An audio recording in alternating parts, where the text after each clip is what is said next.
Amphibia season, the last season, is that season 3? Episode 2.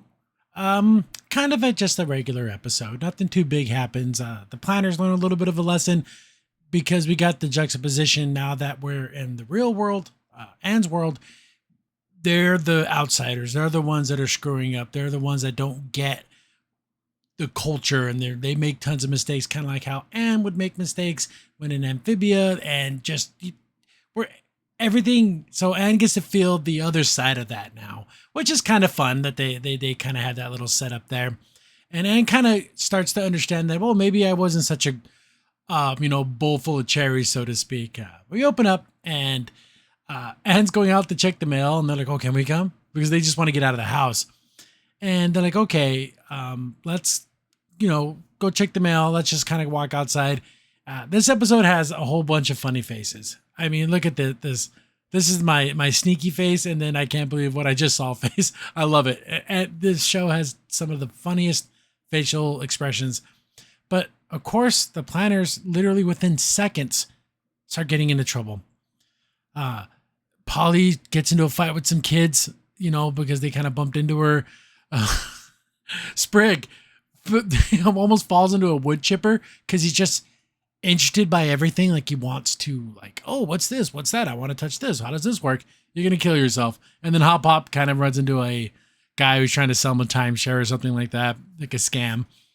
And then she's like, well, everyone get back inside. And I do like how Anne drinks like a juice, but the thing is, like, you go home, you're stressed out, you drink a beer, but it's obviously she's a child. But it's kind of funny, it has the same kind of setup. And then she's like, oh man, I can barely handle the planners. And the parents kind of laugh at her saying, yeah, isn't it great? Isn't that wonderful being responsible for people and how they don't listen and they just do what they want to do, And do you know anyone who's kind of like that? Pretty funny stuff. One thing I don't like, and it's just modern cartoons, it's even in older cartoons, where the dad's an idiot. Like, he's not smart, the mom's competent, he tries, but he always screws up, but the mom never seems to ever screw up. Ugh, whatever. But she's like, you know what? Instead of taking the slow way of like teaching them, I'm going to, take him to the mall, take him to like a high stress, high traffic area, and then I'll teach him how to like be part of society here. Because there are, what was I? They got cabin fever. Like they just can't sit still. So they're screwing around with a fan. They're doing stupid stuff. Hop Hop is like on the phone talking to telemarketers. Again, Anne makes this face. I love it. And she's like, you know what? Okay, let's all go to the mall. So she's like, gives them all tasks. I'm going to wait up here. Then you three have to go do these like 3 quests, Hop Hop, I want you to walk by all these kiosks and not be scanned by anyone. Polly, I want you to go to like this Build-A-Bear thing, make a Build-A-Bear and don't get into any fights. And then there's like a modern art exhibit at the mall. Sprig, you have to go through this art exhibit, but you can't touch anything. So Anne's going to watch them do this. Of course, they think it's going to be a piece of cake, but they can't help themselves. They start their little journey. First, we have Polly goes into the Build-A-Bear, and then she's going to like make her little character. But there's like a bunch of babies in there. And it's weird because this isn't as much as a Build-A-Bear as it seems like a baby. Where you drop a baby off to be watched, like a babysitter type service. But they're letting the kids do whatever they want. They're just kind of grabbing and pulling on stuff. And of course, Polly's very vocal. She doesn't, she has like very little patience. So she's starting to be trying to like, be cool. But she is starting to, these kids are biting on her, they have no teeth, so they're like gumming on her and everything. So she's starting to get a little bit of a freak out. Sprig is walking through this art exhibit. Ooh, what's this? Ooh, what's that? Ooh, I want to touch this. And there's lots of references in the background here. I mean, like that's Final Fantasy. This is the Cactoid. The guy hits you with 1,000 pins. This guy and then the Tomberry. Those are the two like weirdo. Like you look at him and you think, "Whoa, this can't be a hard bad guy." And then they like, beat the crap out of you. That's like a funny Final Fantasy thing. But yeah, that's what this guy's from. But of course, he's kind of struggling. Then there's like this big machine looking thing, and he just gots to touch it. and he's trying to like stop himself from doing it. He like beats himself up, and then people are walking by thinking, oh, this must be some type of modern art exhibit. Because there's people who do stuff like this, like the performative art.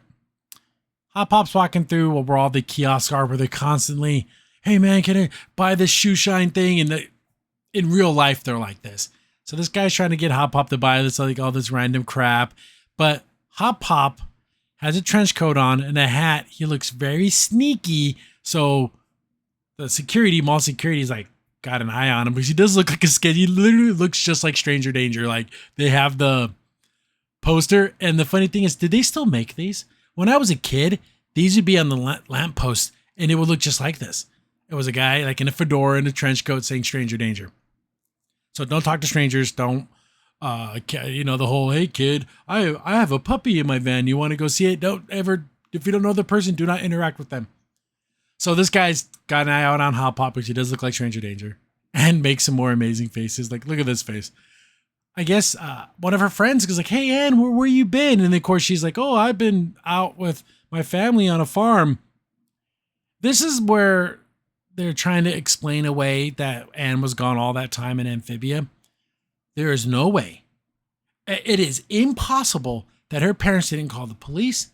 They didn't call the FBI. There wasn't a state, if not national news for a missing girl. Then all of a sudden she's like, oh, I was at a family's house. Like, there's no way her friends wouldn't have been just distraught into thinking, where the hell did Ann go? Because the parents would have obviously called every friend saying, oh, is Ann at your house? Did you see Ann?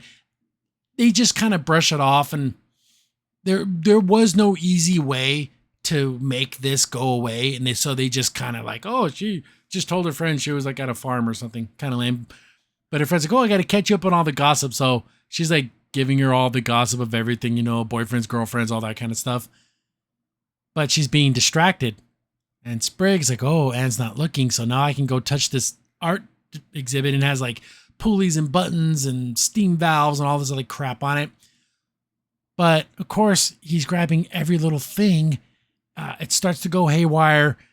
Obviously, Sprig just caused a big old ruckus with this thing. It's blowing up. Get back to Polly. She makes her little like disgusting homunculus of a Build-A-Bear. Other kids are grabbing it. They're grabbing and ripping it apart. She freaks out, starts screaming at the kids. And the problem is there's parents in there, and you can't just be screaming at kids. The parents are going to like freak out. So Polly's screwed up her thing. Hop Pop makes it through the mall, but he gets to the fountain. No, people always throw coins in the fountain. And then he's like, oh, look at all this free money. So he disrobes. Of course, let's be a complete utter freak to steal all these all the pennies and quarters and stuff. And probably the funniest joke in this episode, this guy's like, oh, we got a guy, he's out here stealing wishes, but some people wish into the well. It's not the fact that he's stealing the coins, he's stealing their wishes. That's hilarious. And finally turns around and sees the absolute disaster of everything her freaking family's doing. She goes in there, tries to save everybody. For some reason, Hop Pop is green. I guess because the water's disgusting. So it turned him green. So he looks like a regular frog, which is odd. I don't like this. He needs to be orange. I don't like this green Hop Pop. It bothers me. But everything is kind of like everything's going to crap. Polly's being chased by parents, but then they kind of like hide in plain sight. Like they put on a trench coat and everything. And then she's like, oh, I thought I saw him go that way, and just kind of like makes him lose the trail. Go talk to the security guy. And then they get out of there. What a pretty establishing shot. I love the sunset, the clouds, the mountains. It looks really, really pretty. I love this look. Then they're like, oh man, we really screwed up, and it's not as easy as we thought it would be, being in this human world. It's not like everything else. And it's like, oh man, I adapted pretty easy to Amphibia. You guys are having a hard time. And they just kind of laugh in her face like, and you almost died like 5,000 times. You were lucky you didn't get killed. And they started like naming off all these times and things that she doesn't even remember because she was like sleeping and almost got like pulled away by this like giant moth thing. But then they kind of come to an understanding and starts to realize, hey, maybe things really weren't that easy for me. And thank goodness for this family taking me in and showing me the ropes. I get to do the same for them now. Super nice, hug, and then like, hey, Hop Pop, go take a shower. You're gross. Fun little episode. Again, Anne learning a little bit of a lesson here that being responsible for people isn't easy, especially when they don't listen. And she kind of realizes, dang, I was that way too. So she did a little growing up, which is fun. I will do more episodes. I would definitely want to finish this Amphibia. I want to finish it off. And again, I'm still thinking about other series. Some people are talking about Invincible Fight Girl. I don't have HBO Max. It's not on Netflix or anything like that. I got Netflix, I got Disney Plus, and I don't have HBO Max. I don't have an easy way to watch that show. I know there's like streaming sites where you can, watch it, but I need good quality so I can get screenshots. And I don't like tons of ads and pop-ups and all that stuff. So I don't know if I'm going to be able to do that one. That Haunted Hotels there on Netflix. Tomb Raider season 2 came out and literally made no blip on anyone's radar. Like nobody talked about it. They talked about it when it came out and that's it. Like nobody has anything to say. So I don't know if I do Tomb Raider.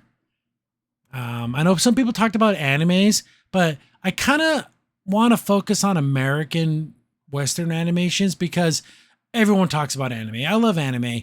And it's just, I love cartoons. And I always want to spotlight cartoons because I still think and I still feel and I know the Western animation isn't completely dead yet. They're doing their damnedest with some silly shows that come out, but I kind of want to, maybe I do an anime. I don't know. It just can't be something with 10,000 episodes, like no One Piece, nothing like that. I cannot get into that show. But thanks for watching, guys. Again, to hit me up on Twitter, all my socials, they're in the down below in the little a description down below that where you can hit me up, give me suggestions. Most active on X, more than any of the other socials. But yeah, thanks for watching, guys. More Amphibia coming soon. Crimson's in here. Thanks for watching the video. Remember, liking, subscribing, sharing, and commenting on the video really helps out a lot. It gets the video spread around more people get to see the videos, and we get to make more videos for you guys. So thank you, and we appreciate every single one of you guys.